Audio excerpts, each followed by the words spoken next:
નમસ્તે મિત્રો, નફો ખોટ માટેના પ્રશ્નો જોઈએ. પ્રશ્ન આપે છે કે જો નોટબુકના ભાવમાં 20% ઘટાડો કરવામાં આવે તો 100 રૂપિયામાં 2 નોટબુક છે વધુ ખરીદી શકાય છે. તો એક નોટબુકનો ભાવ કેટલો થશે? જો અત્યારે કરતા ભાવ 20% ઘટે છે તો 100 રૂપિયામાં 2 નોટબુક શું થાય? વધારે આવે છે. તો જૂનો ભાવ અત્યારે શોધવાનો છે. સૌથી પહેલા ભાવમાં શું થાય છે? 20%નો ઘટાડો. 20%નો શું થાય છે? ઘટાડો.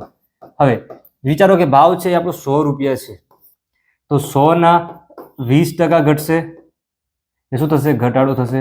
તો કેટલો ઘટાડો થશે? તો ડાયરેક્ટ પણ ગણી શકીએ અથવા લખવું હોય તો 100 ગુણ્યા 20 છેદની અંદર આવી જાય 100. 100 કટ થઈ જાય એટલે 20 રૂપિયાનો શું થાય? ઘટાડો થાય. હવે આપણે શોધવાનું શું છે કે 100 રૂપિયામાં 2 નોટબુક વધારે આવે છે, તો મતલબ કે શું થયું કે આ 20 રૂપિયામાં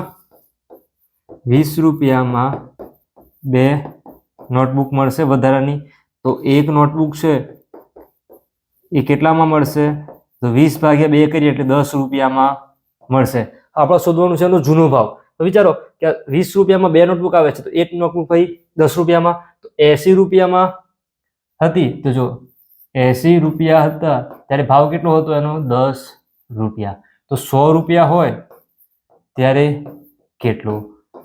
100 ગુણ્યા 10 થાય, છેદની અંદર આવી જાય 80. જો અહીંયા ભાવ આપણને મળ્યો તો 10, તો 80 હતા, અત્યારે કેટલો ભાવ થઈ ગયો છે? 20 ઘટી ગયા એટલે 80 થઈ ગયા છે. 80 હોય ત્યારે એનો ભાવ 10 થયો છે. 100 રૂપિયા હોય ત્યારે કેટલું? એક એક જીરો અહીંયા કટ થાય છે. 100/8 કરીએ ડાયરેક્ટ આપણને ખ્યાલ છે કેટલો થાય? 12.5 એટલે 12.5 રૂપિયા. શું થયું? એક નોટબુકનો ભાવ.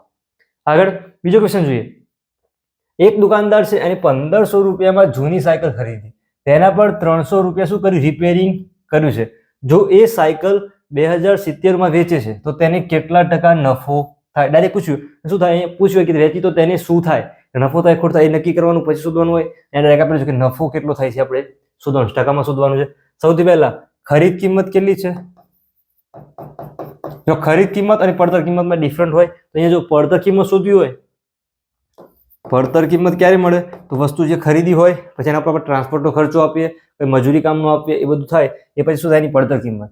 તો ખરીદ કિંમત હોય પ્લસ એનો ખર્ચ, જે કંઈ એના ઉપર ખર્ચ કરાયો હોય તે કેટલામાં ખરીદી હતી? તો 1500માં ખરીદી હતી. ખર્ચ કેટલો કર્યો છે? એના ઉપર 300 રૂપિયાનો ખર્ચ કર્યો છે, તો 300 એડ કરી દેવાના. તો સાયકલ છે એ કેટલામાં પડી કહેવાય? તો 1800 રૂપિયાની અંદર એની સાયકલ પડતર કિંમત થઈ. હવે તેને વેચી છે કેટલામાં? તો 2070માં વેચી છે. તો નફો બરાબર વેચાણ કિંમત વધારે હોય તો વેચાણ કિંમત માઇનસ તેની આ જે પડતર કિંમત છે તે, એટલે પડતર કિંમત લખાય. વેચાણ કિંમત 2070 આપેલી છે, પડતર કિંમત આપણે શોધી 1800 રૂપિયા. બાદબાકી કરીએ, જો 2000માંથી 1800 માઇનસ કરીએ તો કેટલા વધે છે? 200 વધે છે, અને ઉપરના 70 બાકી છે. 270 રૂપિયા આ શું મળ્યું? એનો નફો.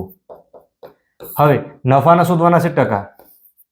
તો નફાના ટકા હવે ડાયરેક્ટ શોધવું હોય તો શું શોધાય? 1800 રૂપિયા છે, એમાં 270 100 એ કેટલા?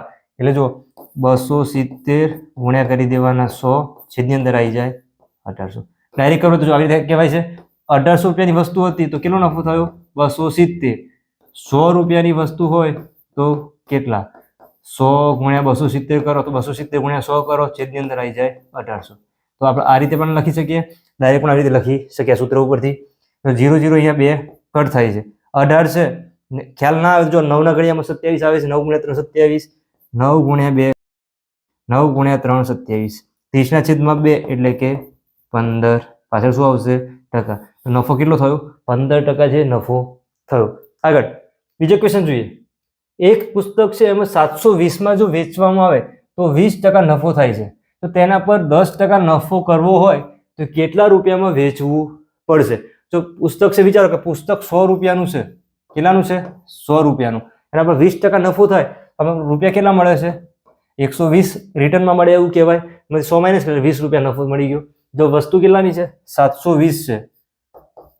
720માં વેચી છે તો 20% નફો થયો છે, તો 120 કહેવાય.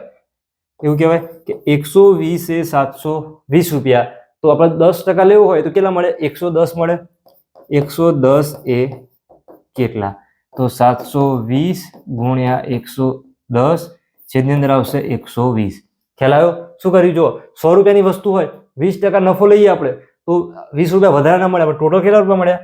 120 મળ્યા હોય. એટલે 100 રૂપિયાની વસ્તુ છે, આપણે લેવાના છે 10%, તો 110 મળે છે. તો જો 120 એ 720 કહેવાય.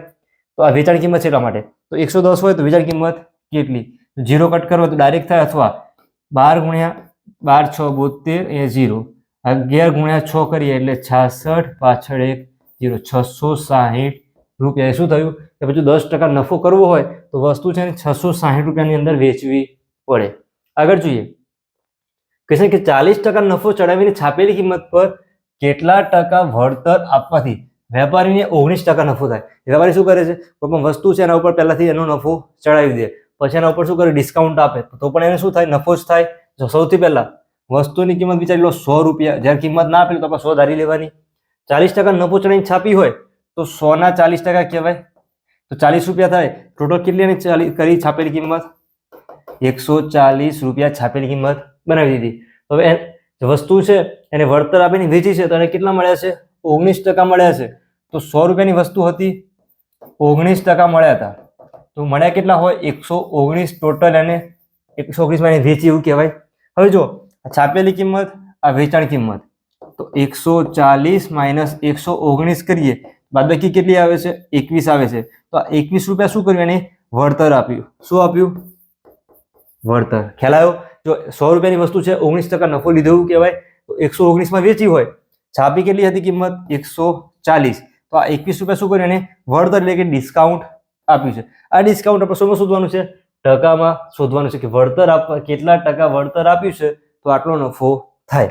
કરવાનું શું? જો 100 રૂપિયાની વસ્તુ હોય તો એને ટકા શોધાય, પણ આપણે જો વસ્તુ કેટલાની હતી? 140ની, તો ડાયરેક્ટ કરો તો પણ લખાય, અથવા 140ની વસ્તુ છે, વળતર શોધવાનું છે. 21 રૂપિયા વળતર આપ્યું હતું, તો 100 રૂપિયા એ કેટલા? આ જ વસ્તુ ડાયરેક્ટ લખીએ તો પણ લખી શકીએ. જો 21 ગુણ્યા 100 છેદની અંદર 140. અહીંયા આપણે કેવી રીતે લખતા? 100 આપેલા છે, ગુણાકાર કરી દેવાનો, પછી 21/140. ખ્યાલ આવ્યો? જો અહીંયા પણ સમજ થશે. 0 કટ કરો, 7 ગુણ્યા 3 21, 7 ગુણ્યા 2 14, 2 ગુણ્યા 5 10, 5 અને 3 એટલે કે 15%. તો 15% શું થયું? વળતર એટલે ડિસ્કાઉન્ટ 15% આપ્યું હશે. આવી જ રીતે તમારે જવાબ નોંધણી તૈયાર કરી શકો. કોમ્પિટિટિવ પરીક્ષા માટે ગણિત અને રીઝનિંગ એકદમ સરળ રીતે શીખવું હોય તો ચેનલ યુટ્યુબ ઉપર સબસ્ક્રાઇબ કરજો. વિડીયો પસંદ આવ્યો હોય વિડીયો લાઈક કરી તમારી સાથે શેર કરજો.